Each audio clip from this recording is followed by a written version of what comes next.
Yes, hello. Magandang araw muli sa inyong lahat, sa lahat ng aking mga estudyante dyan dito sa P6. So, ang ating topic for today is again all about rotational motion, but this time is dynamics of rotational motion. So, when we say dynamics, so may involve na dito. Kung yung nakaraan, rotational motion lang yung ating pinag-aralan, rotational motion of a rigid body, ibig sabihin ay pag-rotate lang yon, ano? So, nandun yung angular velocity, angular acceleration, tangential acceleration, and so on and so forth regarding the motion of a body, uh, regarding rotational motion, ano?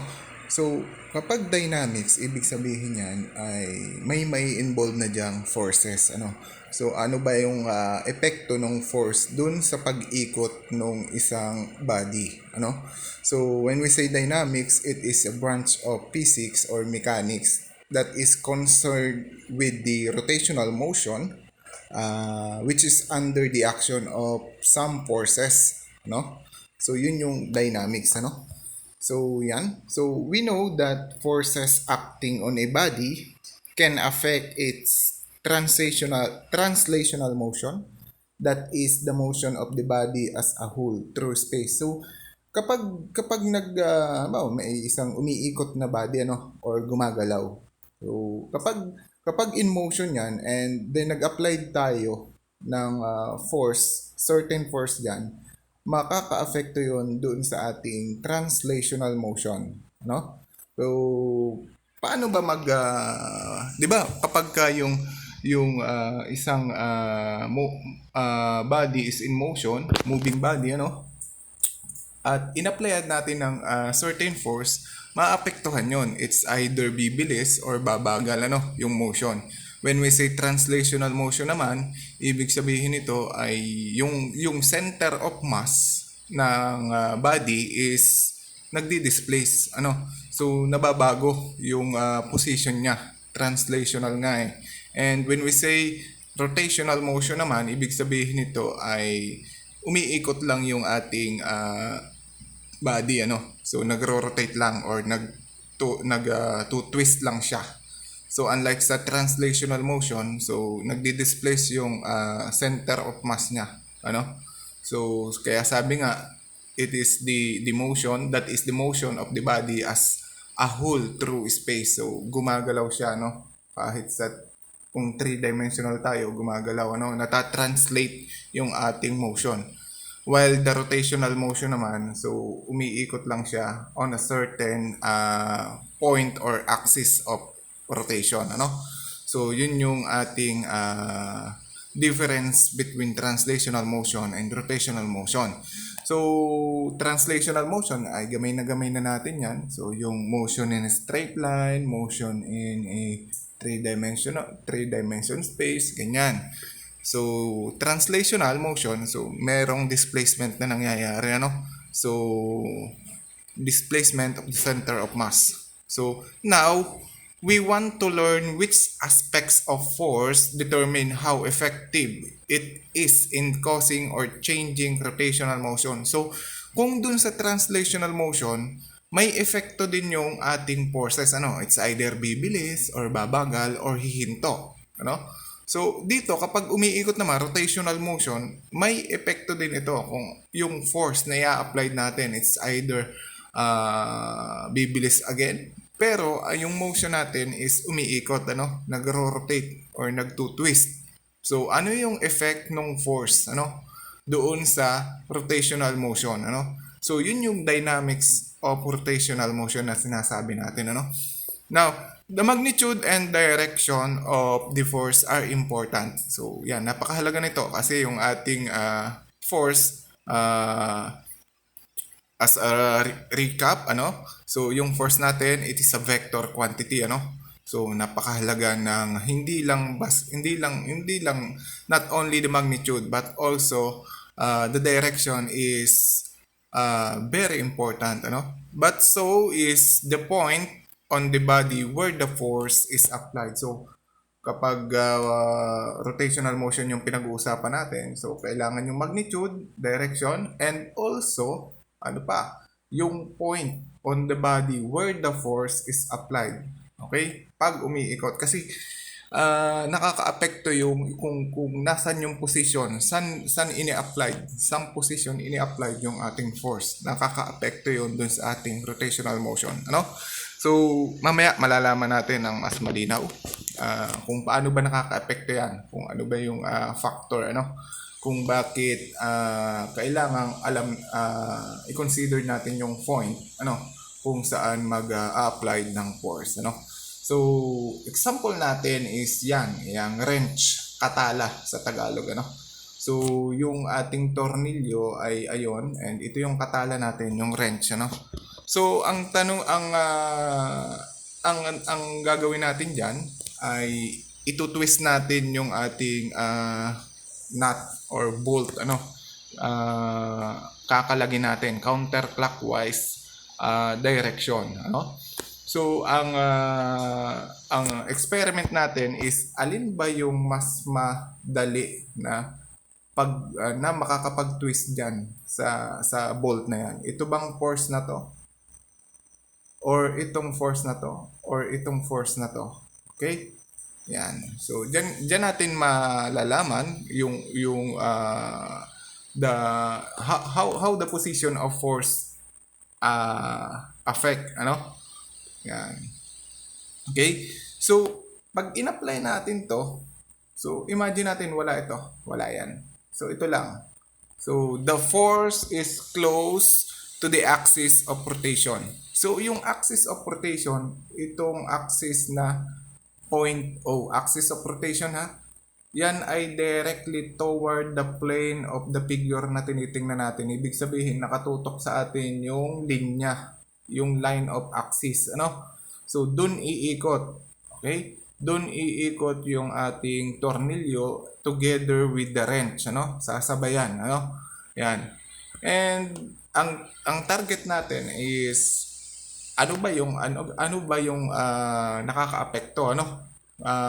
Kung saan kapag in-apply natin yung force malayo dun sa axis of rotation, ano? So ito yung tanong, which of these three equal magnitude forces is most likely to loosen the tight bolt? So there's a tight bolt, yan. So yung bolt na yan, yung tornilyo kung sa Tagalog, ano. So alin daw yung force diyan, alin diyan sa tatlong yan yung makakapag paluwag ng tornilyo na pinakamadali. Okay? Alin diyan yung mas effective na force, ano? So yan. So axis of rotation. So ang applied force natin is counter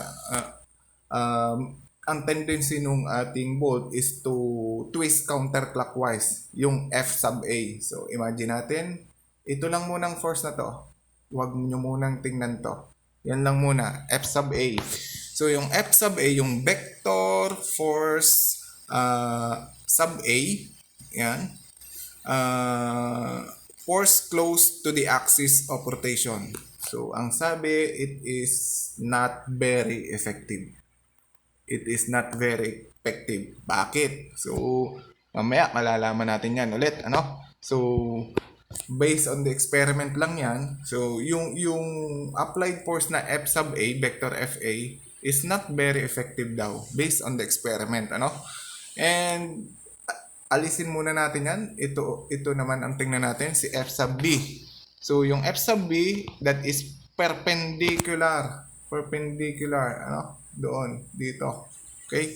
Also perpendicular, just like F sub A. Same magnitude yung apply. So, same magnitude. Halimbawa, kung 1 Newton yan, 1 Newton din to. Okay? So, ang sabi, nung in-apply dyan, force farther from the axis of rotation. So, mas malayo yung axis of rotation. Ito yung axis of rotation, distance from the axis of rotation. Pag mas malayo daw, more effective. Uy, mas madaling malose yung ating, mas madali siyang pilutin or i-twist kapag mas malayo yung ating applied force. Ano?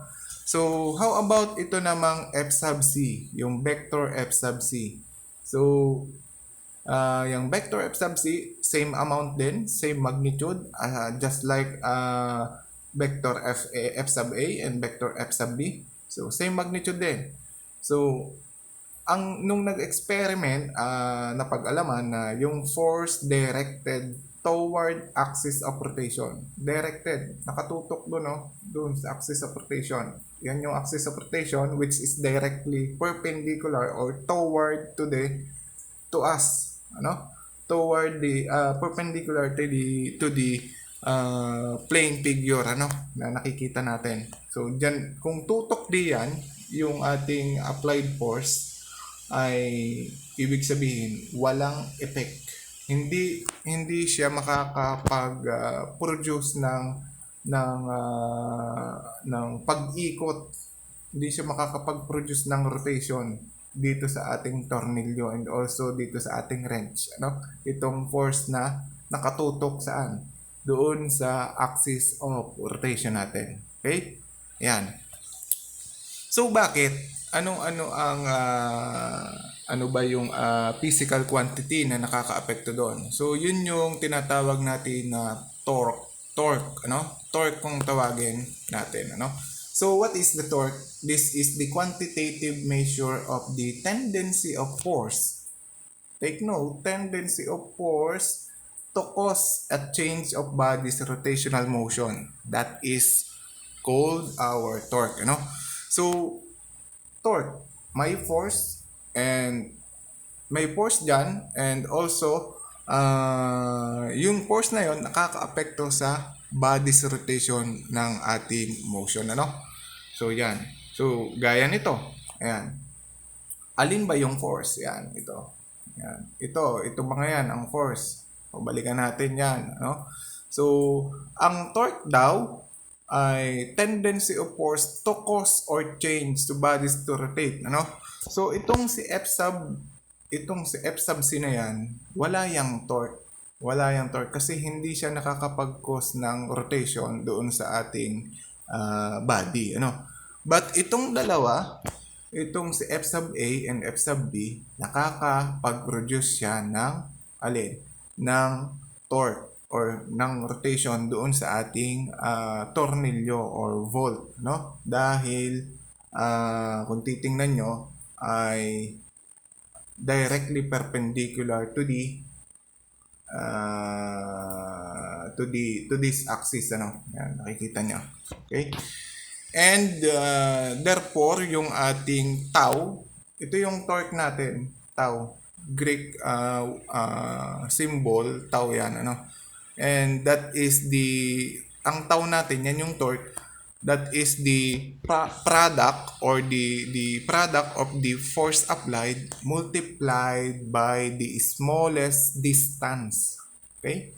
Tandaan nyo, multiplied by the smallest distance from the applied force. Pag sinabi mong smallest distance, yan yung perpendicular line niya. Yan yung perpendicular distance, ano? Perpendicular distance from the point of rotation or the axis of rotation to the position of to the force applied, ano? Position of the force applied. Yan. So gaya nito, yung kanyang F sub L, yung kanyang L or lever kung tawagin, or kung tawagin sa iba is the moment arm.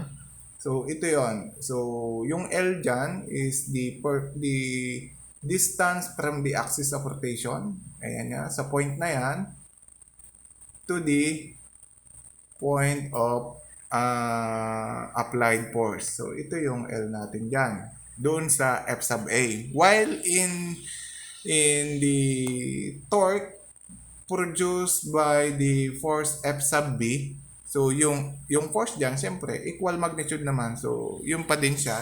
Kaya lang, yung nagbago dyan is the lever arm or the moment arm. Alin ba yung moment arm?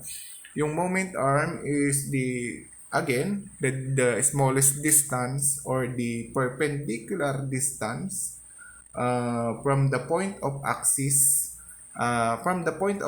of rotation up to down to the point of applied force. So, yan. Ito yung L natin dyan. Kapag tau sub B, yung hahanapin natin. Or torque produced by B.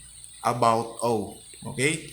Kapag sinabing torque produced by B about O, ibig sabihin, yun yung torque is equals to, torque is produced by the applied force F sub B, rotate about axis of rotation O.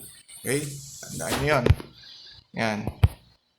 So, paliwanag pa natin ng mas malalim. Ano? So, halimbawa, merong bagay dyan or body na yan, yung nakikita nyo. So, irregular shape siya. So, applyan natin ng force F1, force F sub 3, and force F sub 2. So, anong mangyayari dyan sa ating body na yan? So, it's either ma-rotate yan or ma-retain or hindi siya mag-rotate. Depende kung saang point depende kung saang point, ano? Kasi yung torque natin or the amount of rotation ay laging nakadepende kung saang point iikot or mag-rotate. Okay? So, isamin natin na mas malinaw, ano? So, yung force F sub 1, so, tends to cause a counterclockwise rotation about point O. So, may dalawang point tayong i-analyze. So, point O and point A. So, sa point O, ito muna yung ating mas pagpokusan. Sa point O natin, kunin lahat ng torque. Yung F1 tends to cause counterclockwise rotation. Imagine nyo muna ha. Alisin muna itong dalawa sa isipan. Sa imagination, ito lang F1. So, yung F1, ang tendency daw niya is to cause counterclockwise rotation about point O. About point O. Yan. Okay? So, remember, yung ating tau or the torque or the, torque sub 1, torque produced by force F sub 1 is equivalent to positive F sub 1 or the magnitude ni vector F1 multiplied by the lever arm or the moment arm. Alin yung moment arm dyan? Alin yun? Kasi pwede nating sabihin itong distance na to. Pero hindi yan. Kasi dapat smallest distance. Ano ang smallest distance dyan? From the line of action nung force F sub 1 to point O or the axis through point O. Alin yung smallest distance dyan? Yan yung kulay pink na nakikita nyo, which is directly or perpendicular to the line of action of force F1. So, ito yung line of action niya eh. So, yung smallest distance dyan is ito. Okay? Yung kulay pink na yan. Okay? Yan yung lever arm. Therefore, yung ating torque produced by force 1 about point O is ito. Why positive? Dahil counterclockwise yung rotation na kaya niyang i-produce about point O. Pero kapag about point A ay ibang usapan na yan. So, yung lever arm niya nandito. So, yung perpendicular is ito. Yun na yung ating lever arm or the moment arm. So, iba. So, produce clockwise rotation naman kapag about point A yung ating rotation. Yan. So, again, balik muna tayo dito sa point O or dun sa axis ng iikutan dun sa point O. So, ito naman, alisin nyo naman sa isipan nyo itong dalawa. Ito ang ating i-analyze. Ano ang maipoproduce niyan about point O? Okay? So, imagine, kung yan ay tutok, tandaan nyo, nakatutok or concurrent kung tawagin sa higher subject, nakatutok yan, sa ating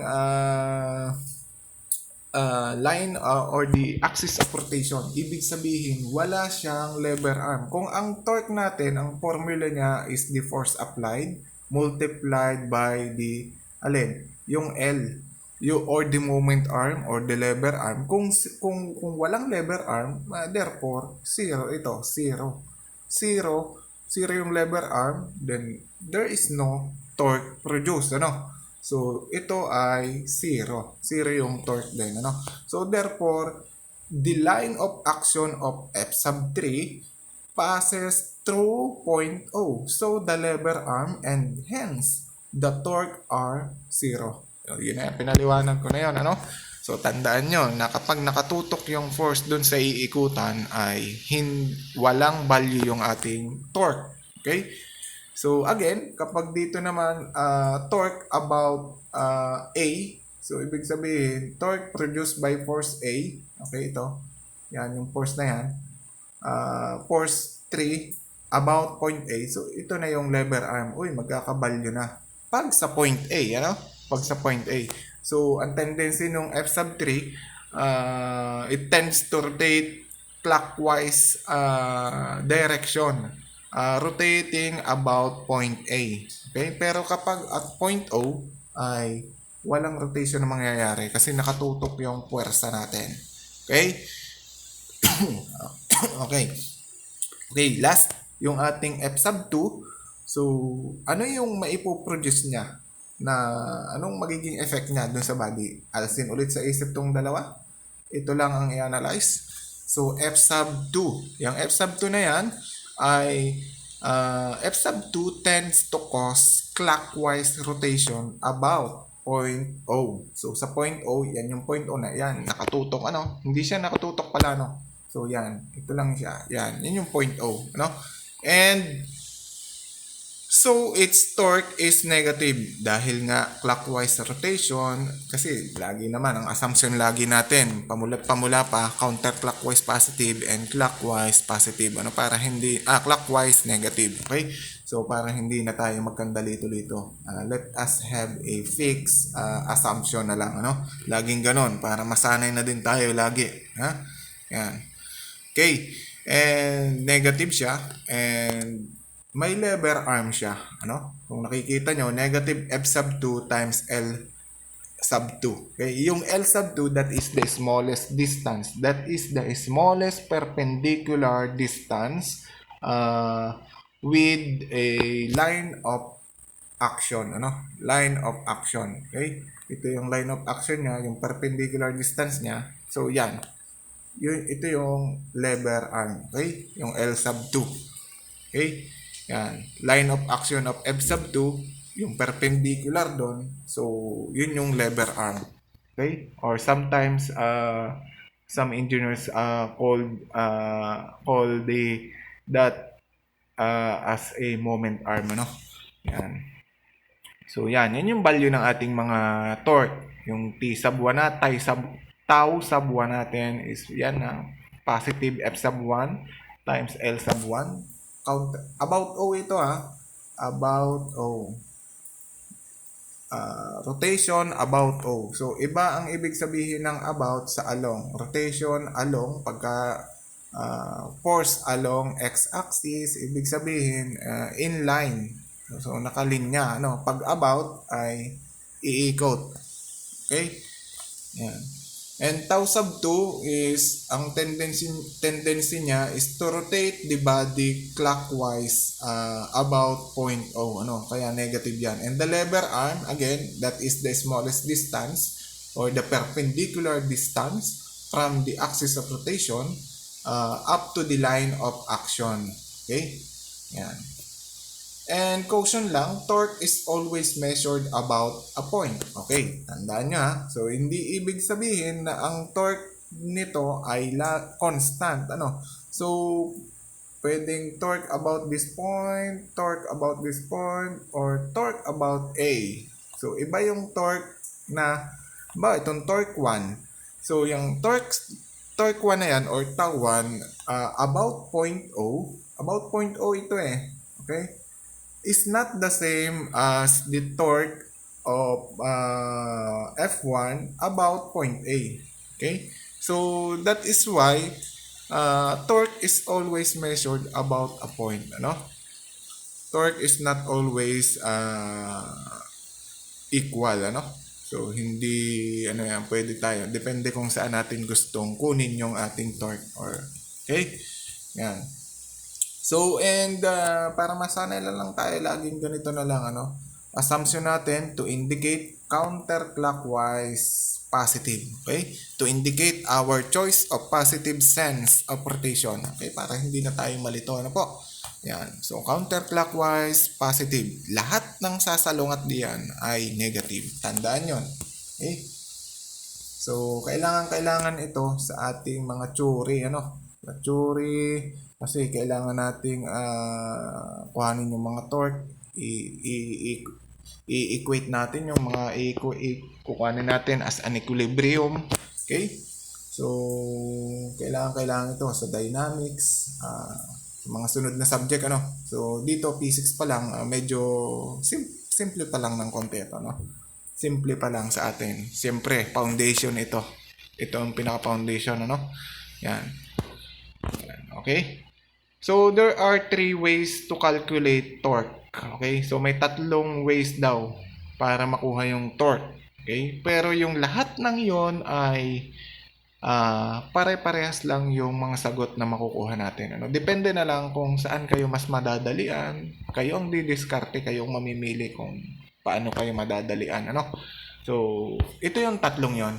So, yung torque ay pwede nating makuha using applied force multiply by the lever arm. So, ano yung lever arm? That is, yung sinabi ko nga, yun yung smallest distance, perpendicular distance from the point of rotation or the axis of rotation up to the line of action. Ano? And padalwa, ito yung una, and ito yung padalwa naman. Ano? So, R or yung position vector R, magnitude of the position vector R multiplied by the F sine P. Okay? And lastly, yung patatlo is tangential force or multiplied by the position vector, magnitude of the position vector R. Okay? Yan. So, ipaliwanag natin yan. So, paano ba yan? No? So, example tayo or experiment tayo yan. Halimbawa, ay merong lever dyan. So, ewan kung ano yan, kung yung parang ano yan, yung pangpahinto sa tren and binatak ng ating kamay. Ang applied force natin is vertical.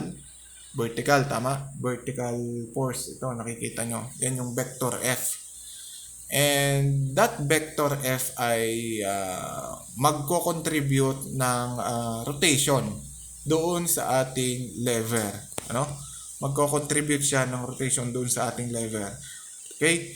And that is the torque kasi yun yung measurement, yun yung sukatan ng ating pag-iikot. Ano?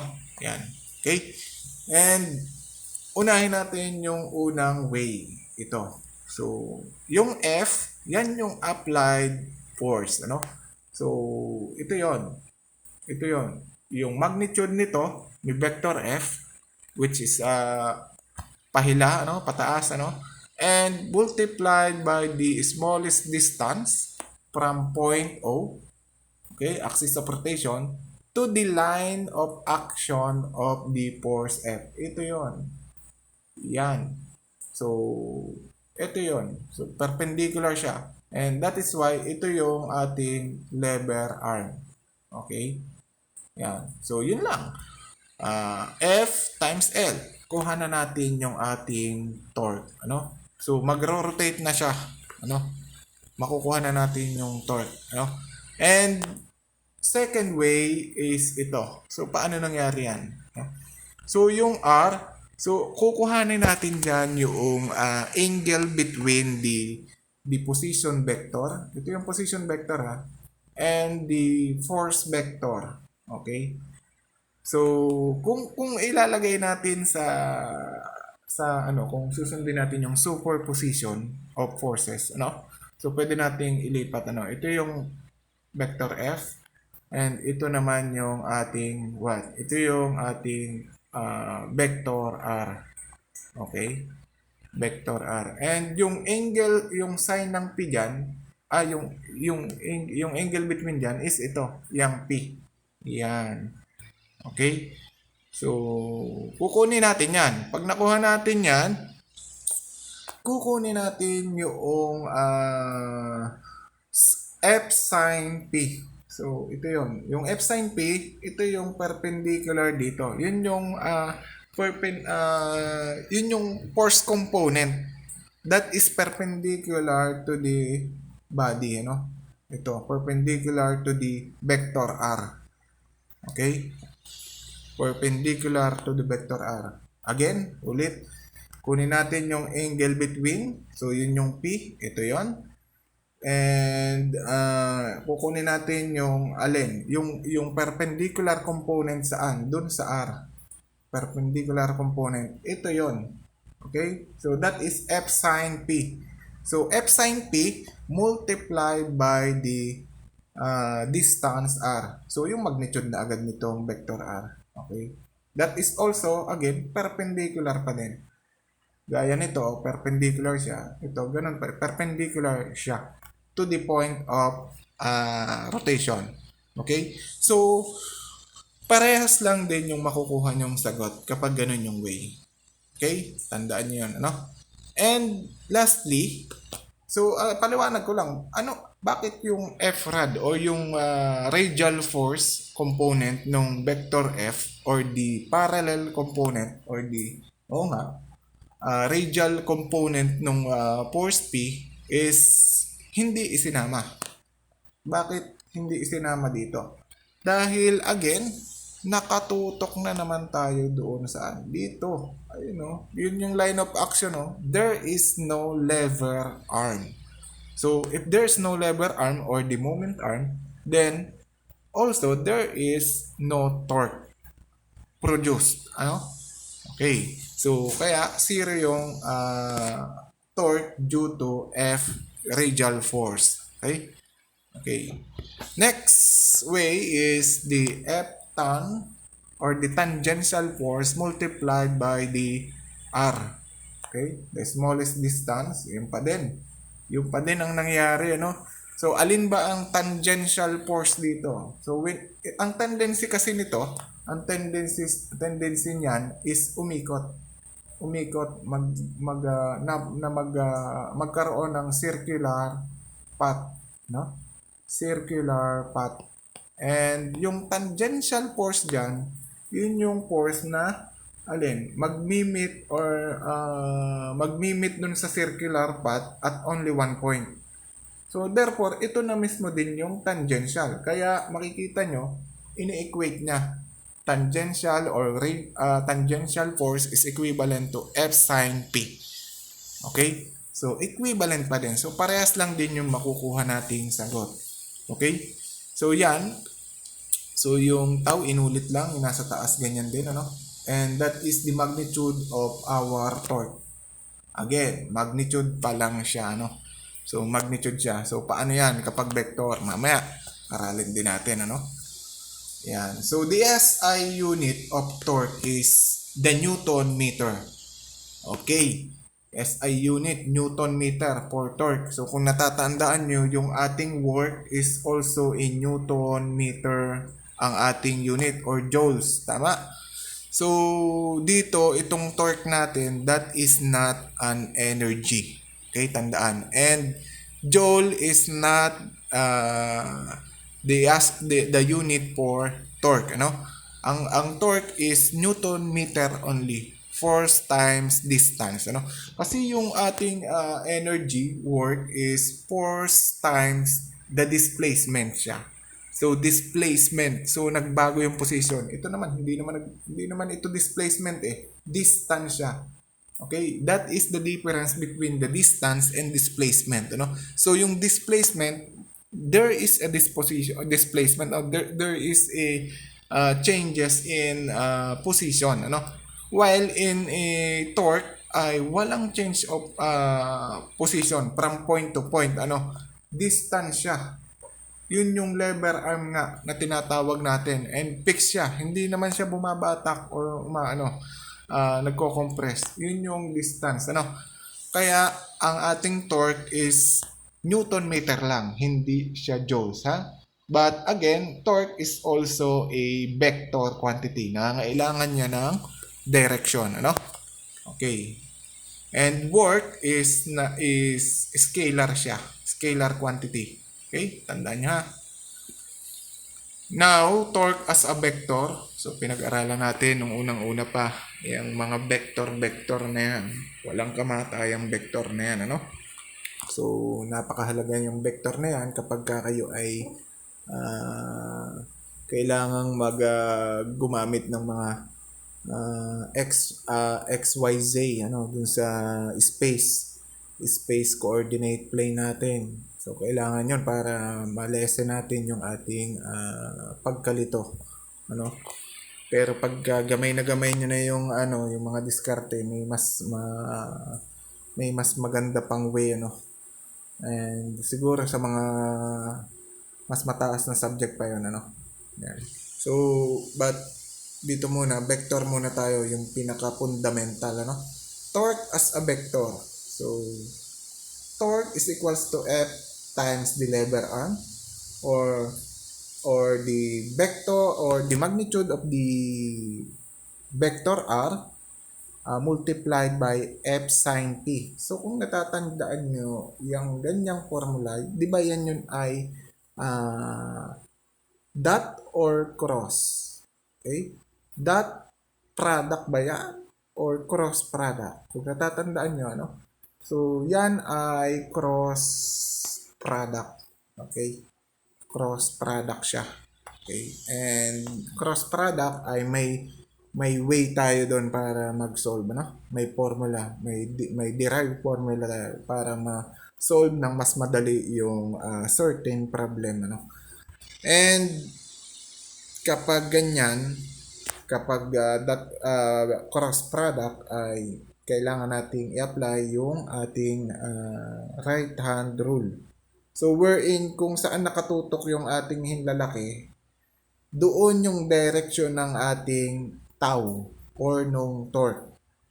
And yung rotation niya, yung pag-curl. Pag-curl nung ating mga daliri. Okay? Yung natitirang daliri bukod dun sa ating hinlalaki. Okay? Yung hinlalaki nakaturo doon sa direction ng ating cross product or nung tau, ano? And yung direction niya, yan, ito. Direction of rotation. So, yung pag-curl ng ating mga daliri, ano? So, example nga dyan ay yung tornilyo, ito twist ng wrench, and yung force applied, nasaan? Wala. Ang force applied is nakatutok sa ating mga mata. O ating perpendicular dyan sa ating plane of figure. Ayan, naka-indicate yung pula, o ito. Dito yung applied force kung nakaganyan siya. Pero nakatutok sa atin. Okay? Hihilahin yan. Pag hinila yan, magkakaroon ng torque. Okay? Ang torque which is counter-clockwise direction. And that's why yung ating kamay is pataas. Okay? Kasi pahila eh. Pero kapag pabalik, okay, pabalik, clockwise direction, yung ating tau or the cross product ng ating force and yung position vector R ay ang turo ng hinlalaki is pababa. And yung pag-ikot, kung makikita nyo, ayan o, is clockwise direction. Nasaan yung force? Ito. Dito siya naka-applied. Kaya lang, hindi pababa ang applied force ha. Nakatutok sa atin. Okay? Parang kumbaga naka-side view yung ating orientation, naka-side view siya. Okay? Yan. Yan yung kailangan yan. Kailangan niyang direction ng ating torque. No? Kailangan yan. So, kung natatandaan nyo, torque as a vector, so, cross product siya nito. Okay, cross product of the vector R, okay, position vector R, hindi siya multiply, cross vector F, okay? Ibig sabihin yan ay ganito. Okay, yan. Ito yung kinuha ko, ito ay derived formula, no? So, ito ay cross product ng vector A and vector B. Okay? If vector A, ko-cross natin ng B, so ito yung ating formula. Okay? IJK, ibig sabihin yan is nasa coordinate plane. So kung nasa plane lang tayo, ay di wala ito. IJ lang, XY plane lang. Pero mas maganda ay ilagay din natin to para kahit anong problem na ibigay ay makukuha natin, And then, itong nasa parenthesis, yan yung mga recap lang tayo, Ito yung X component, Y component, and Z component nung ating cross product, which is yung ating torque. Yung torque, itong torque nito, ito yung A natin, and ito yung F. I-substitute lang natin yan. Then, magnitude ni R, magnitude ni F, with respect to X, Y, Z. So, recap lang, Yan. So, kasi baka sa problem, ang ibigay ko ay ganyan in terms of unit vector, Ay, pag hindi nyo alam yan, ay malilito kayo, Pero meron pa namang ibang way na pwede natin gawin, So, gaya nung summation of torque with respect to positive Z, summation of torque with respect or about positive y-axis, summation of torque about positive x-axis, yan. Okay? And using right-hand rule also.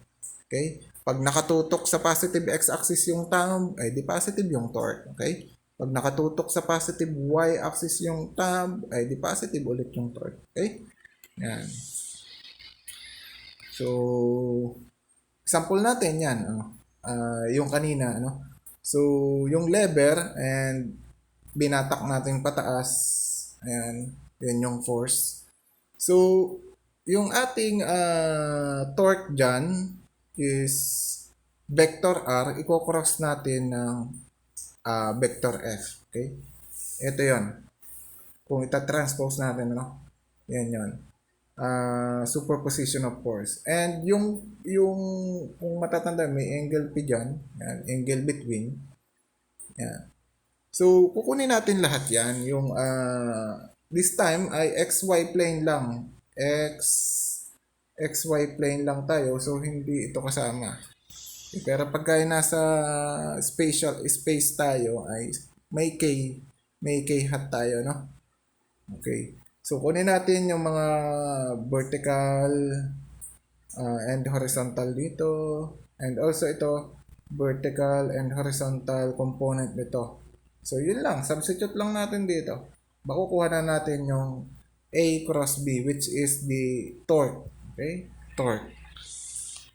Okay, yan. So, a right-handed coordinate system. Yan. Yan yung sinasabi ko kanina. Okay? Right-handed coordinate system. Yung I, J, K. So, pwede nating i-moment lahat dito.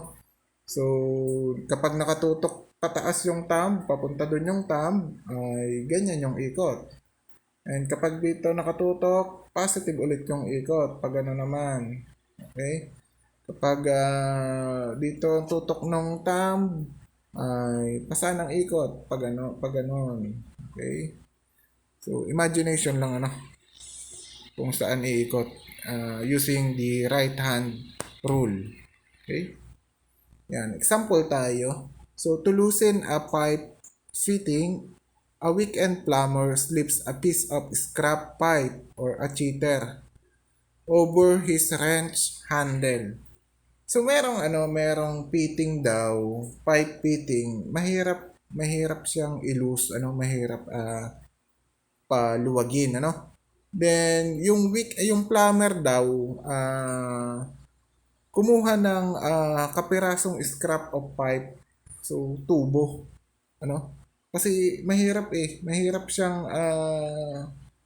paluwagin using only the wrench itself, Okay? Hindi siya kaya nung handle lang. Kaya, ang ginawa niya, dinagdagan niya ng tubo. Okay? So, gaya ng ginagawa natin in real life, yung mga tubero na yan, ay, di ba kapag nahihirapan sila na i-twist yung tubo ay humahanap sila ng mahabang tubo para ipangdugtong, di ba? Para mas madali. So, yun yung logic nito, no? Yan. Now, he stands on the end of the cheater. Okay, kaya cheater is pandaya, kung tawagin niya pandaya, no? Kasi hindi nga kaya nung handle lang nung ating wrench lang, no? So, applying his full 900 Newton weight, sinakyan niya. Ang amount ng kanyang bigat ay 900 Newton weight at 0.8 meter from the center of the pitting. So as you can see in the figure, so the distance from the pitting up to the end of the wrench is 0.8. Okay? The wrench handle and the cheater make an angle of 19 degree. So sinabi, yung wrench ng handle ng wrench and cheater make an angle of, so ibig sabihin, tuwid na tuwid. Okay? Tuwid na tuwid siya. So 19 degree daw yung degree with the horizontal. Okay? Tanong, find the magnitude and direction of the torque he applies about the center of the pitting. Okay. Magnitude and direction of the torque. Okay. So, force diagram or the free body diagram. So, ito yung ating fitting. Yan yung tornilyo. Okay? Or fitting nga. So, dyan iikot. Dyan magro-rotate. Therefore, yan, naandyan yung point where the axis of rotation intersects plane of the diagram. Okay? Yan. Intersects of the plane of the diagram. So, dyan iikot sa point O na yan. Yan yung pinaka-fitting. And ito, yan yung ating haba nung wrench and yung tubo na pandaya. And yung total nun is R, which is 0.8 meter. Okay? So, yan na yung magiging position vector natin from point O to the point at which the force acts. Ano? Ito na yung position vector. Ano? Yung distance niya. Ano? Which is 0.8 meter. And with respect to the horizontal, nagkaroon daw ng 19 degree inclination. Ano? And then, tinapakan dito. So, which is equivalent to 900 Newton. Directly downward yan, vertical, ano? The line of action of force is downward. But, it contributes two components. Two components. Alin dyan? Yung tangential force and yung radial force. Okay? And yung 109 degree na yan, that is the angle between the line of action of force and radial direction. Okay? And yung 71 degree, as you can see, ito siya. So, paano nakuha yan? So ito ay triangle. So, 180 minus 19 minus 90. Okay?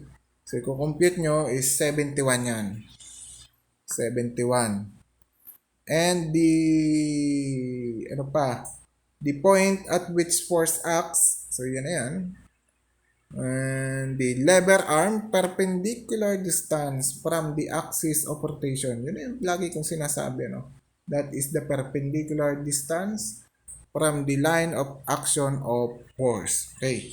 So, ang tanong dyan is the magnitude of torque. Kasi ang tendency nito is to ikot para umikot yan. Ano yung value niyan? Yung tau na yan. Anong value niyan? Pero ang tau niyan, ang direction niya is directly toward us. Dun sa directly perpendicular to the plane of the figure, no? Ayan. Ito yun, no? Sinasabi out of page. Okay? Out of page. Nandito nakatutok. Ano? So, yung thumb natin nakatutok sa atin. Okay, ibig sabihin, ang ikot niya is counterclockwise. Therefore, the torque is in positive direction. Okay? Okay, sagutan natin, ano? So, using the formula, 3 ways to find the torque. So, alamin natin, i-verify natin, prove natin kung pare-parehas nga ba talaga yan, ano? So, unahin natin is the tau. equivalent to F times the lever arm or the perpendicular distance from point O to the line of action of the force. Okay? Total force. Okay? Yan, which is 900 Newton. So, napakasimple. So, anong value nito? Okay? Anong value niyan? Since 0.8 meter ito, 0.8 meter yan, and given yung angle of inclination, so ano yan? Para makuha yan is magko-cosine kayo, no? Cosine. So, L over R is cosine ng 19 degree, di ba? Therefore, yung lever arm natin is L. Ayan o. L cosine ng ang lever arm natin, di ba? L natin, yan. L adjacent over the hypotenuse R is equals to cosine ng P, which is 19 degree. Okay?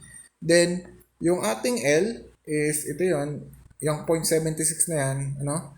So, 0.8 meter multiplied by the cosine 19. Pakitype na lang sa calcio, ano? So, ang lalabas doon is 0.76 meter, no? Then, type ulit sa calcio, yan yung sagot. 680 Newton meter. Oops, hindi siya joules ha. Hindi siya joules. Tandaan, hindi siya joules. Hindi yan work. Okay? That is a vector quantity. Work is an scalar quantity. Ano? Okay, yan. Pinaliwanag ko na kung bakit ha. So, next way is the tau or the torque is equals to R times F sine P. Okay? Yung F natin, as you can see in the free body diagram, that is the 900 Newton. Okay, 900 Newton sine ng P yan, ano? So, sine ng P. Ang P dyan is 109 degree, ano? So, 109 degree. So, yung ating 900 Newton, then 0.8 meter, so sine ng 109. So, bakit sine ng 109? That is the angle between the vector F, ito, vector F, and the position vector R. Okay? So, yun yung kanilang ano angle between. Ayan o. Okay? Para mas maliwanag ito. Ito yung ating position vector. Ayan. And ito yung ating vector F. And then yung angle between 109. Okay? 109 degree. So, paano nakuha yung 109 degree? So, 180 minus 71 degree. Okay? And, kung tatype nyo sa calcio is same lang. 680 Newton meter. Same lang dun sa kaninang final answer, ano? Yan, same lang. So, next way is the third way, which is the tangential. Kailangan muna natin kunin yung tangential force multiplied by the magnitude of the position R. Okay, then the tangential force dyan ay ito. Ito lang. So, ang ikot natin is pag ganyan pag ganito ang ikot natin. Okay. Pag ganyan. So, counterclockwise. So, yung tangent na force doon sa circular path is yun pa din, no? Itong F tan na yan. So, alin dyan yan? So, yung kung tangential, so ito siya, ano? Ito yung force. So, kailangan natin, ito yung angle natin. Kung yan yung angle, 71. Okay? 71. So, 900 sine ng 71, ano? 900 sine ng 71. So, same pa rin lang din dito sa F-tan, ano? Yan. So, yung 851 Newton, so 900 sine ng 71 yun, ano? So, ito siya. Okay? Okay, tandaan nyo 800 sine ng 71. So, 851 Newton multiplied by the R, magnitude of the position vector R, So 0.8 meter. Ang sagot, again, 680 Newton meter. Pare-parehas ang sagot natin. So meaning kahit anong gamitin natin dyan sa tatlong yan, ay parehas yung ating magiging sagot. Kayo na lang bahala kung saan kayo mas nadadalian, ano? Yan. So next topic, torque and angular acceleration of a rigid body. So torque, ano ba yung relationship between the torque and the angular acceleration? So 'di ba sa motion in a straight line, para mag-accelerate yung isang body, kailangan nating applyan ng force, ano? Para mag-accelerate yung isang body, kailangan may force, ano? And may mass ito. So net force is equals to mass times acceleration. So doon naman sa pag-ikot, ay iikot siya, di ba? Iikot. So may torque dyan. And para magkaroon na ma-accelerate natin yan, magkaroon ng angular acceleration, kailangan mag-apply tayo ng torque. Tama? Yan. So, ganun din. The second law of motion ni Isaac Newton. So, explanation. So, halimbawa, meron tayong body dyan in a space coordinate plane tayo. Space coordinate plane tayo. Yan, kita nyo, parang bato. So, iikot natin saan? Sa axis of rotation, which is the axis A, z-axis. Z-axis, As you can see, circular path, iikot lahat yun doon, And kuha tayo ng isang particle o having a mass 1. Ayan, kung nakikita nyo, mass 1. And apply natin ng force. And that force ay magko-contribute ng torque doon sa ating body. With respect or about axis of rotation, z-axis, doon iikot. Okay? And let's say for example, applied ng force natin is pa ganyan. Yan yung F. Vector F. So yung vector F na yan ay may Z component, Y component, and X component. Tama? So yung pataas, yung F sub 1, sub Z. So yan yung ating force component along axis of rotation. Pag sinabing along, parallel. Tama? Parallel. Tandaan nyo yun. Along. Which is along. Along with the direction of the axis. Meaning ay walang effect. Magro-rotate ba yung ating body using the F sub 1 na along dito? So, hindi siya magro-rotate. Tama? And another component nitong force vector F na yan is ito, which is the radial force. Okay? Yun yung radial force. So, magro-rotate ba yung ating body using this force? Ay nakatutok saan siya? Doon sa intersection ng line of action nung force F1 rod and yung axis of rotation. Hindi. Tama? Hindi siya. Kasi nakatutok eh. Okay? The only na makaka-affect dyan, the only tangential force component produces a Z component of torque. Tama? Ito lang ang makakapag-produce ng pag-ikot dito. Yan lang ang makakapag-produce niyan ng rotation. So, yung tangential force. Okay? Tangential force component. Okay? Yan. Okay,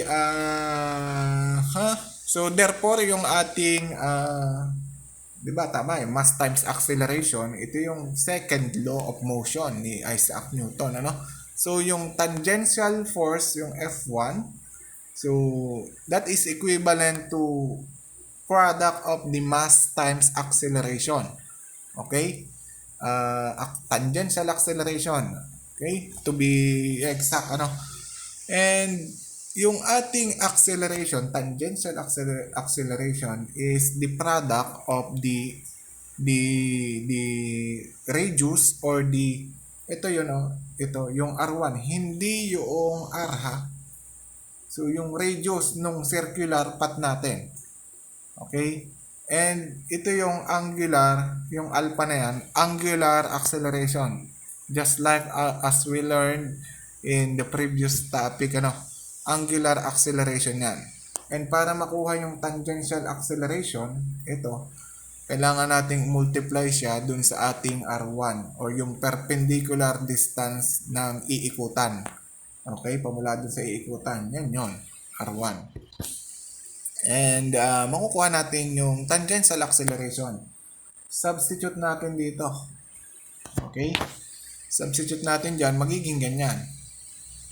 Okay? So, minultiply na lang natin itong left side ng R1. Kasi ito para makuha natin ay yan yung value ng ating tau torque. Okay? Force multiplied by the smallest distance. Yung distance, the distance or the perpendicular distance from the point of axis of rotation to the line of action, which is ito. Okay, yun, yung F tan. So, yan yung tau. And yung torque na yan is equivalent saan? Dito na. Kasi sinubstitute na natin dun eh. Okay, so M1 R sub 1 squared alpha. And kung matatandaan nyo, ito ay inertia. Okay, moment of inertia. Okay? So, therefore, ang kanyang net torque, kung tawagin, net torque, kung dun sa ating second law of motion in a straight line, so net force ang gamit. Dito naman is net torque, about Z. So, moment of inertia, about say, multiplied by the angular acceleration, about say. Okay? Yan. Newton's second law for rigid body when the body is in rotational motion. Okay? Yan. So, ito, example natin para mas maliwanagan pa tayo, no? So, yung meron diyang screwdriver and merong screw. So, para mapihit yan ay kailangan ay may radius yung ating dulo ng ating screwdriver, Yan, loosening or tightening a screw requires giving it an angular acceleration and hence applying a torque, So, pag yung ating screwdriver ay magpo-provide ng angular acceleration. And then, kung may angular acceleration, kailangan there is a applied torque, This is made easier by using a screwdriver, just like what I've said a while ago, with a large radius handle, which provides a large lever arm. Okay, so kung mas madali daw na mapipilot or mahihigpitan or maluluwagan natin kung ang yung dulo ng screwdriver natin ay malaki yung radius. Okay, yung radius yan yon. Yung radius, yung pinaka talim nung dulo ng ating screwdriver. Pag mas mahaba, mas malapad yon, mas mabilis nating maluwagan ang ating yung tornilyong screw, Kapag mas maliit, ay mas mahihirapan tayo. Okay? So, yun yung logic ng ating pinag-aaralan ngayon, So, yan. So, example tayo. So, there is a figure. Cylinder, solid cylinder ito, yung kulay dilaw, and there is an applied force 9.0 Newton, And yung bigat ng ating solid cylinder is 50 kilogram. Okay, having a mass of 50 kilogram and also having a diameter of 0.120 meter, And tendency niya is to rotate dun sa kung tawagin yan, kung gitna, pinaka-ehe kung tawagin sa Tagalog, dun iikot. Ang tanong, what is the cable's acceleration? what is the cable's acceleration. So yung acceleration nito is the same as the tangential acceleration, ano? So therefore, ang tinatanong dyan is the tangential acceleration, no? Tama? So free body diagram, okay, free body diagram, consider also kasi may 50 kg, consider natin yung ating weight, okay, which is mass times acceleration due to gravity, you know? Yan. Pero ang hinahanap natin is we are dealing with only torque lang. So nakatutok yung ating bigat dun sa gitna. Therefore, yung ating force due to gravity doesn't contribute a turning motion of the solid cylinder. Hindi siya tawag dito, contribute ng pag-twist doon sa ating solid cylinder. And also there is a normal force, tama? May normal force dyan. Again, nakatutok na naman doon sa gitna. So yung normal force doesn't contribute a turning motion doon sa ating solid cylinder. The only force that contributes turning motion ay yung ating force na 9.0 Newton. Okay? Ayan. The force acts tangent to the cylinder's surface, so its lever arm is the radius. So, therefore, yung lever arm or the moment arm, yung mismong radius na, no? Kasi yung 9 is nag-act siya tangent dun sa ating cylinder. Okay? So, sagutan natin. Okay? So, kanina, yung ating net torque na na-derive is moment of inertia about an axis passing through the center of mass multiplied by the angular acceleration about axis of rotation, which is the z-axis. Okay? So, napakadali lang. Okay? Substitute lang natin. Ano ba ang value? Kasi ito ay ibinigay ko nung last meeting, yung mga figure, various shapes and solid na mayroong certain inertia. And yung inertia ng ating solid cylinder is equals to 1/2 multiplied by mass, total mass ng cylinder multiplied by the radius, the square of the radius. Okay? Kasi sa gitna siya iikot. Okay? And then, substituting this, okay, makukuha natin yung angular acceleration. Ano? So, substitute. So, FR over MR squared over 2. So, bakit nagkaganyan yan? Yung ating torque, is equivalent saan? So, force times yung ating radius. So, FR siya. Okay? Then, therefore, yung ating equation na to, yung tau sub C over I ay magiging FR. Equivalent sa FR. Yung FR dyan, yun yung tau sub C na yan. Ano? Over MR squared over 2. Ito na yun. Okay? MR squared over 2.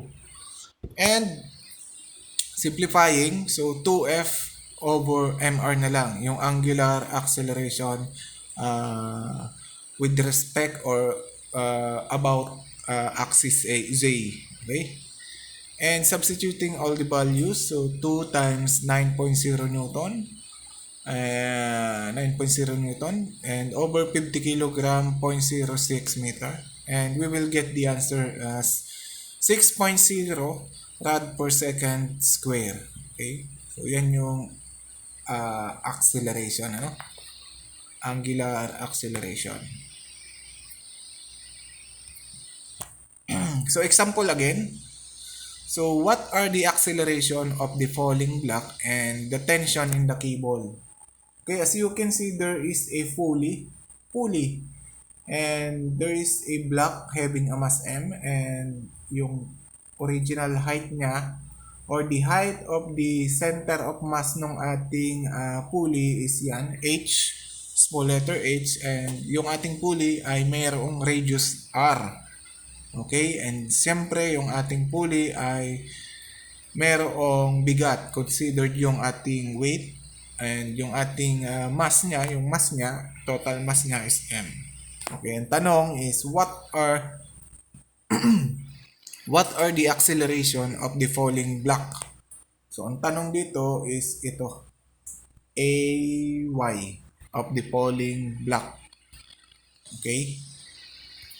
So, firstly, ikuhanin muna natin yung free-body diagram nung problem. So, dalawa.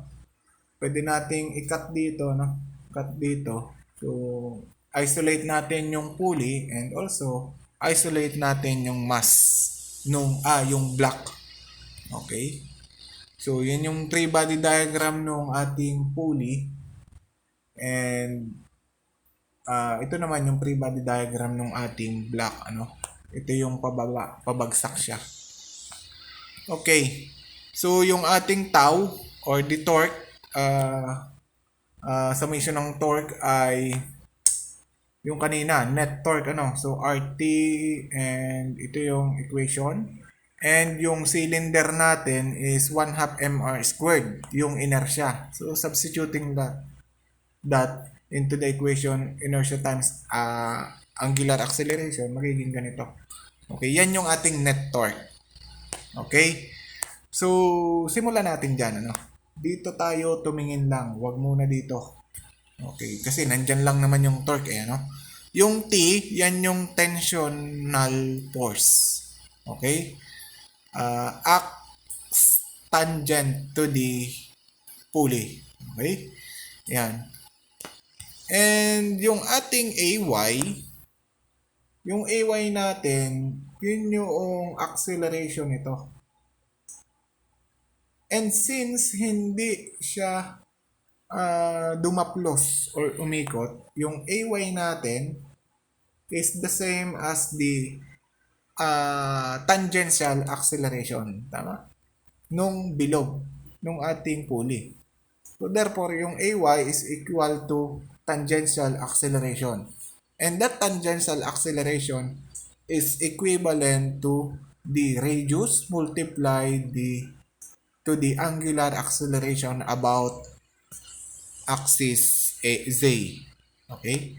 So, substitute natin ito. Saan? Doon sa acceleration. Okay? Doon. Kasi yung RA, okay, yung RA na yan, so magiging ganito yan. Magiging ganyan na lang. Bakit saan nakuha ito? Yung anong yan, yung T na yan. So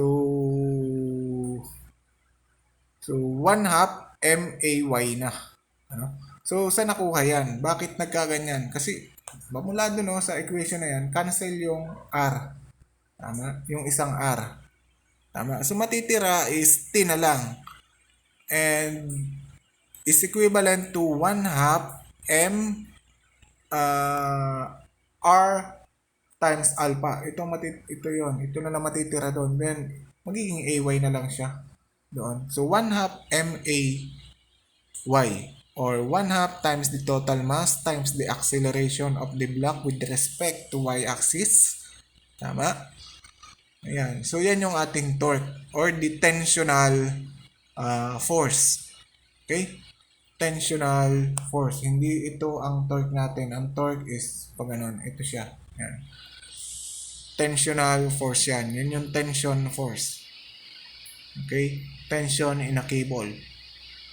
So, yan na ba yung sagot yan na ba yung tinatanong? Tension? So, hindi pa. Kasi yung AY natin ay unknown din kasi siya eh. So, dapat yung torque natin is in terms of constant. Ang mga constant natin dyan, M, dalawang M, and also yung ating H and R.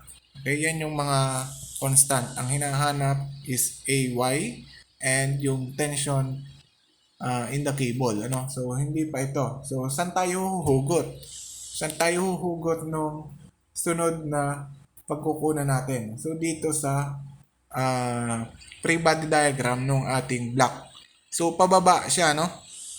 Pababa. So meaning ang direction niya of motion niya is pababa. So yung AY natin is pababa. Okay? Then yung net force is equals to mass times acceleration. Ano? Tama? So sum up natin. So net force with respect to y. So second law of motion tayo. Second law of motion tayo. So total mass ng ating block multiplied by AY.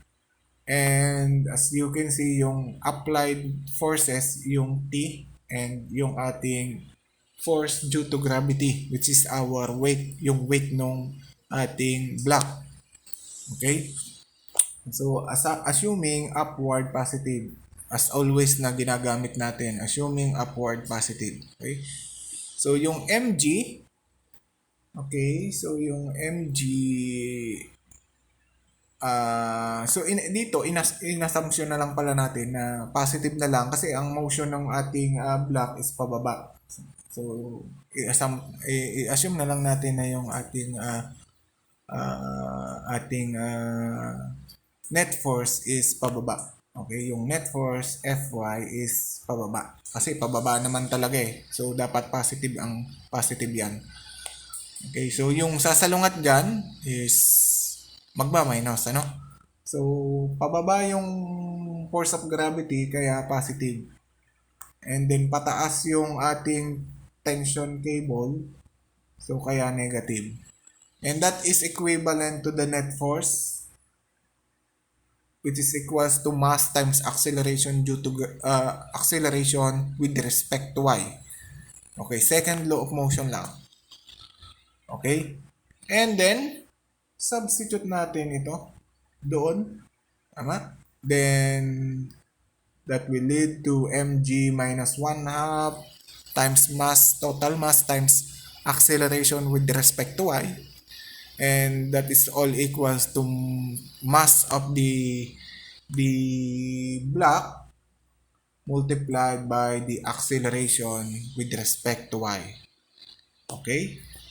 So, evaluating the equation, so to find the value of AY, so algebra lang, ang lalabas dyan ay ito.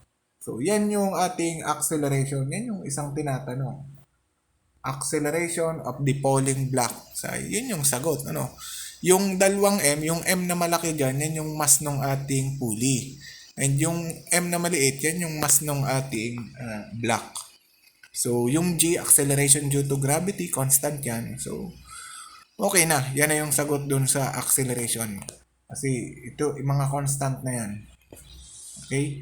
So, yung tension natin, para makuha yung tension, balik tayo dito. Substitute natin yung AY. And then, pag ginawa natin yan,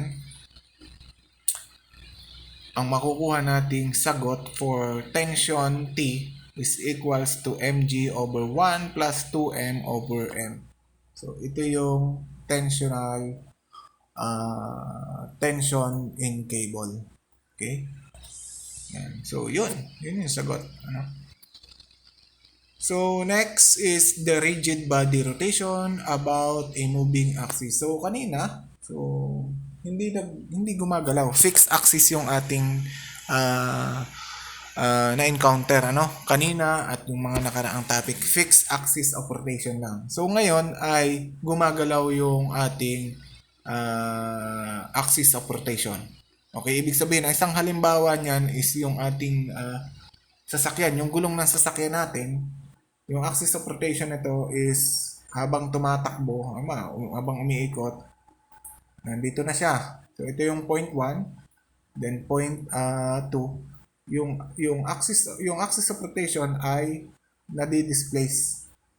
Okay, nagkakaroon ng translational motion. Okay? There is a translational motion due to the displacement D, and also there is a rotational motion. Okay? So combined siya, kumbaga. Magsasama yung ating translational motion and together with the rotational motion.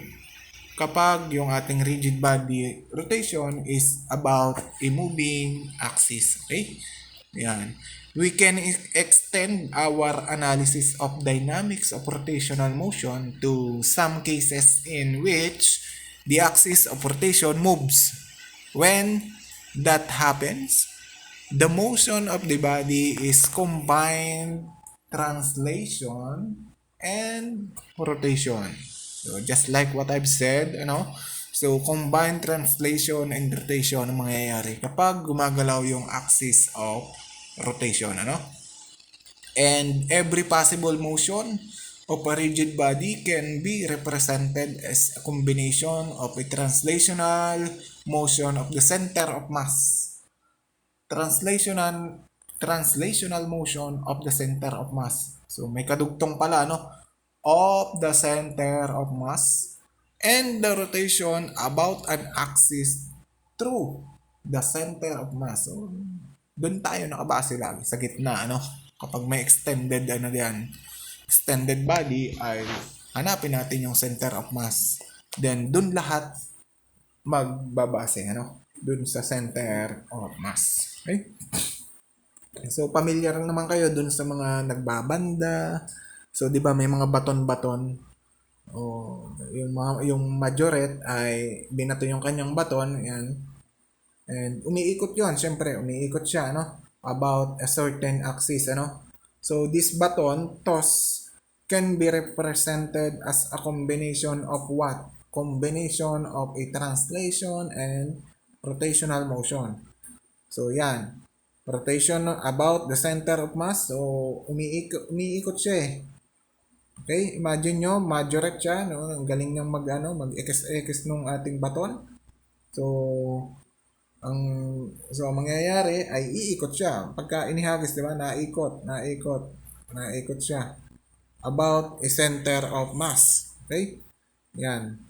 And plus translational motion kasi gumagalaw sila eh, naglalakad sila eh habang di ba? Habang hinagis na naglalakad. Then magkakaroon na ang and tumataas pati siya. So nagbabago yung position ng ating center of mass. Tama?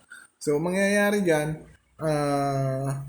yung ating body is rotating about a moving axis. Tama? Yung moving axis, yung axis na dito, is not fixed. Gumagalaw. So, then therefore, yung ating possible motion of a rigid body can be represented as a combination of the what? Combination of the rotation and translational motion. Okay?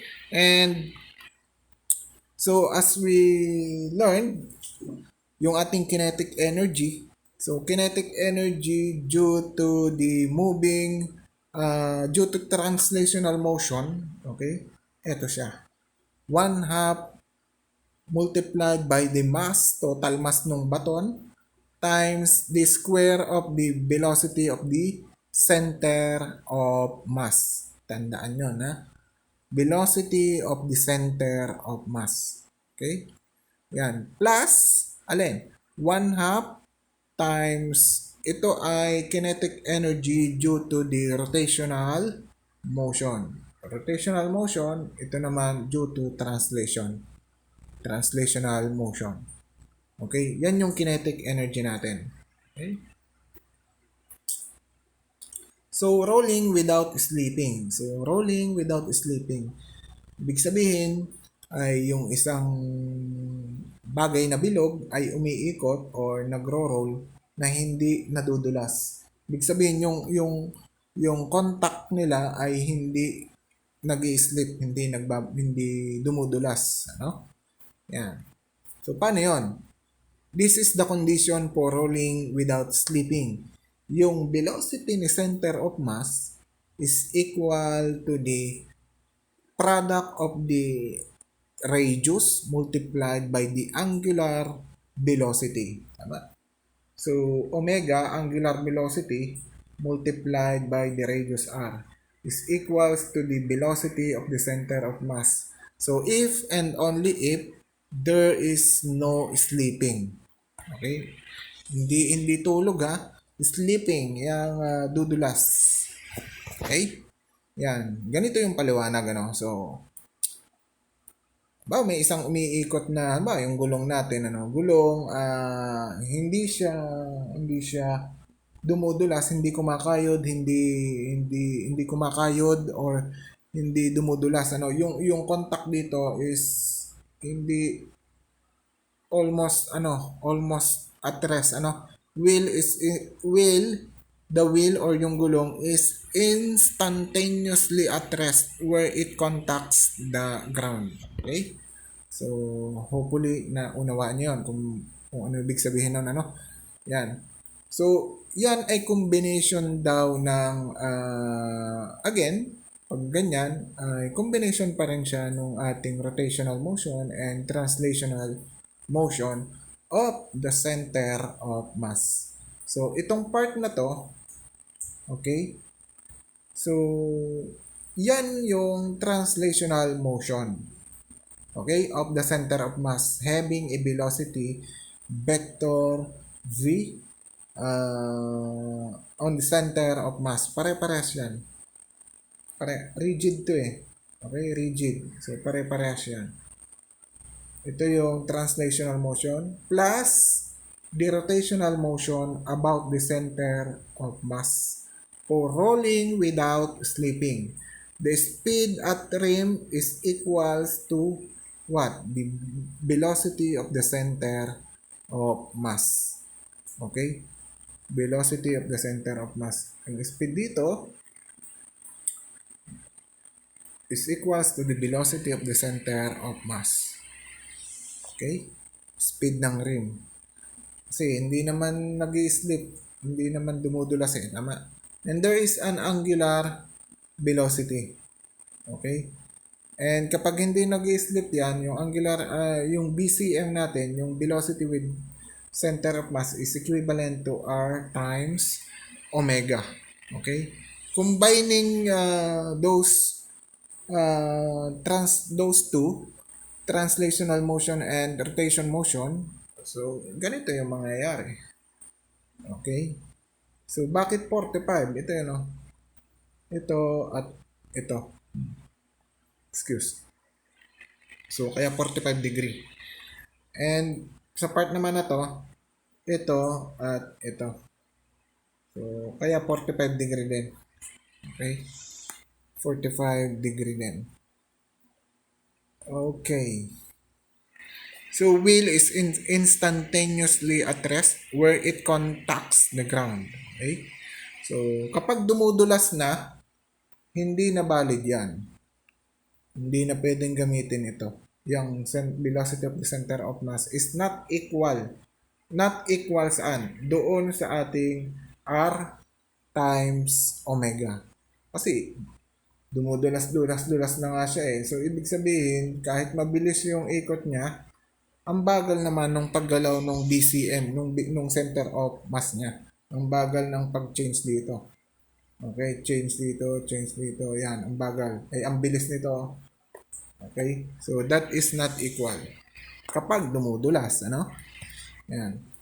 Then, again, yung kinetic energy is equals to 1/2 mbcm squared plus 1/2 times the moment of inertia about center of mass multiplied by omega squared. So, ito yung kinetic energy due to translational motion and this is the kinetic energy due to rotational motion. Again, yun pa rin yung nakuha natin kanina. And this time, pwede natin gawin ganyan. Kasi yung ating rotational motion is the same. Pero yung ating BCM, pwede natin gawin ganito. Kasi equal yan sa R times omega. Okay. If and only if there is no slipping doon sa ating contact area. No? Yan. So, rolling without slipping. Ayan na, oh. So, halimbawa na nga, yung gulong na kumakaskas, sobrang bilis nung angular bullet. Sobrang bilis nito. Sa sobrang bilis ng pag-ikot, nag-i-slip siya. Dumudulas siya dito. Okay? Dahil nawawala yung friction dito kasi nga sobrang bilis eh. So, pero yung pag-movement, nung movement nito, yung velocity nung gitna, 'di ba, center of mass 'yan. Velocity of the center of mass ay hindi kaparehas nung dito, yung pag-ikot ng velocity nung angular velocity, ano? Hindi kaparehas. Okay? Nung angular velocity. Kasi yung angular velocity, sobrang bilis. Okay? Sobrang bilis ng pag-ikot. Okay? Yan. So, the smoke rising from this drag racer's rear tires shows that the tires are slipping on the road. So, the velocity of the center of mass is not equal to r times the angular velocity. Okay? So, kapag ganyan, mas mabilis yung ating angular velocity. Saan? Doon sa velocity of the center of mass. Okay? Then, hindi na siya valid. Hindi valid ito. Okay? Ito, hindi siya valid. Okay? So, hindi natin pwedeng gamitin yan kapag nag-slip yung ating body dun sa ating contact area. Contact road. Okay?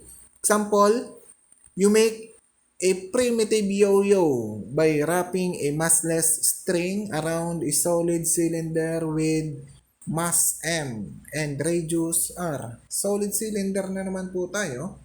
So, may formula yan ng inertia, no? May formula yan. Okay? About center of mass. So, ganyan yung ating figure. You hold the free end of the string. Okay? Stationary and release the cylinder from rest. Okay? And the string unwinds but does not slip on stretch or stretch as the cylinder descends and rotates. Habang bumabagsak yung cylinder, yung primitive yo-yo natin, hindi siya dumudulas. Okay? Hindi nag-i-slip yung kanyang tali, yung pinakatali doon sa ehe, doon sa pinaka-gitna, yung kung tawagin by fulcrum. Pinaka-axle, ano? Pinaka-axle, kumbaga. The string unwinds but does not slip or stretch as the cylinder descends and rotates. Using energy considerations, find the speed of the center of mass. Okay? Yung V sub cm natin. V sub cm. The cylinder after it has descend a distance h. Oy, ikinibin. Yan yung distance h. And yan, from rest. So, ibig sabihin, yung velocity ng center of mass is 0 from rest. And also, yung angular velocity at that point 1 is also 0. At rest pa siya, hindi pa siya naikot. Okay? And, ang tanong sa atin is find the speed BC. Yung speed ng center of mass dito sa point na to. Okay? Diyan sa point na yan. Ano yung velocity ng center of mass? Okay, using the energy considerations or the conservation of mechanical energy or the conservation of energy, there is no losses. Walang na-stretch. Okay, walang na-slip. So, there is no frictional force. Okay, and ano pa? So, yung mechanical energy at point 1 is equivalent to mechanical energy at point 2. And that mechanical energy is the sum of the kinetic energy plus the potential energy. The potential energy in this problem is only the gravitational potential energy. Okay? Yan. There's no elastic potential energy here. Ano? Hindi bumabanat yung ating tali. Ha? Okay. So, yung ating kinetic energy at point 1 is what? 0. Tama? And then, yung ating gravitational potential energy at point 1 is may value. Okay? Dito tayo mag-reference. Ito yung reference natin. So, may value yan. And yung kinetic energy at point 2 Uy, may BCM yan. Malamang, nagalaw na dyan eh. So, okay? Kaya nga sinabing ang ating kinetic energy is the mass in motion, no? 1/2 mv squared yan. Okay, mass in motion. Nagalaw na siya dyan eh. Then, therefore, there is a kinetic energy at point 2.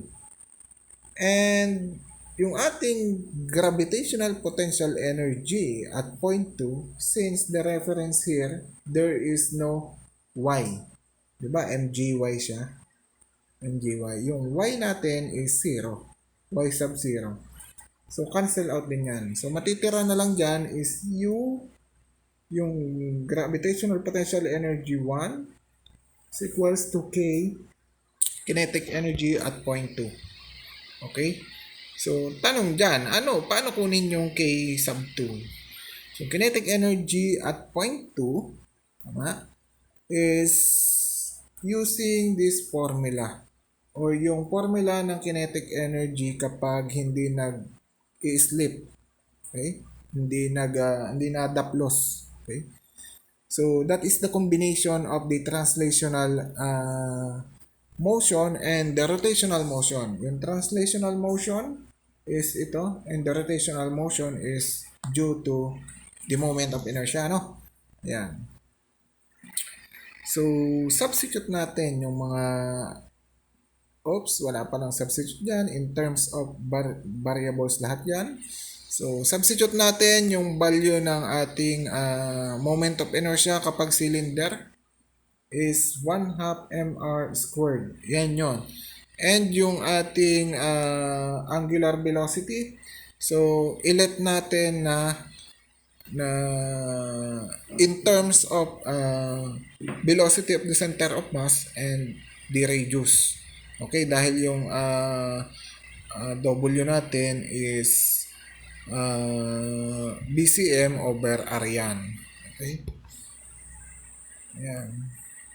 So, ang makukuha nating sagot dyan, for kinetic energy at point 2 is 3/4 multiplied by total mass multiplied by the velocity of the center of mass, square of the velocity of the center of mass. Yan yung K2. Yan yung ilalagay natin doon. Okay. So, ano yung U1? U sub 1 or the gravitational potential energy at point 1. So, MGH lang po. MGY dapat. Kaso yung Y natin is in terms of H. So, MGH. Okay? Then, substitute.